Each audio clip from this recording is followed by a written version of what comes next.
As Europe scrambles to replace the Russian natural gas that funds Moscow's war effort, fossil fuel companies are using this moment to push for new gas projects all over the world. Much of the industry lobbying centers on almost a dozen countries in Sub-Saharan Africa.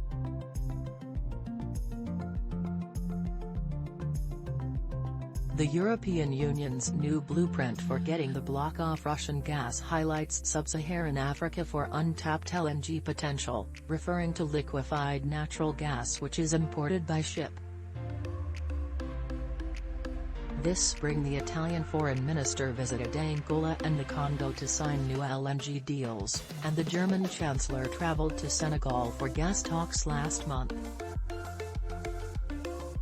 American and European energy executives have been landing in private jets across Africa, to persuade governments to accelerate projects they say would feed Europe's desperate demand for gas. One of those energy companies is Italy's Eni, which is fast-tracking plans for LNG in Congo, and has signed new gas contracts there and in Angola since Russia invaded Ukraine.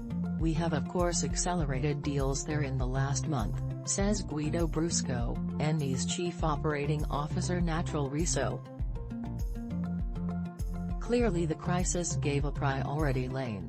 But there are growing questions over whether many of the emerging multi-billion-dollar LNG investments make sense for African nations, says Silas Olan'g, Africa co-director of the Natural Resources Governance Institute, an organization focused on extractive rein. While some projects will come online in the next few years, several will take closer to a decade, says Roderick Bruce, Associate Director at S&P Global Commodity Insights. And they are being pushed forward at a time when climate science says most fossil fuel reserves must remain in the ground, unused, so the world can rein in greenhouse gas emissions and avoid the worst catastrophes of climate change. Sub-Saharan Africa is already highly vulnerable to extreme weather. Olan'g says the gas industry is seeing windfalls now during the Ukraine war. But given the need to address the climate crisis and growth of renewable energy, he worries many fossil fuel companies might be giving African governments hope for future demand that may not exist. It's difficult to predict how long this opportunity will be there, especially in the context of the end.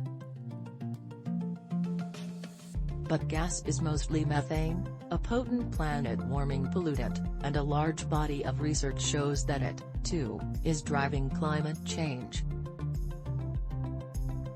In its latest report, the United Nations Intergovernmental Panel on Climate Change said that extracting new fossil fuels, including gas, is incompatible with the goal of limiting global warming to 1.5 degrees Celsius.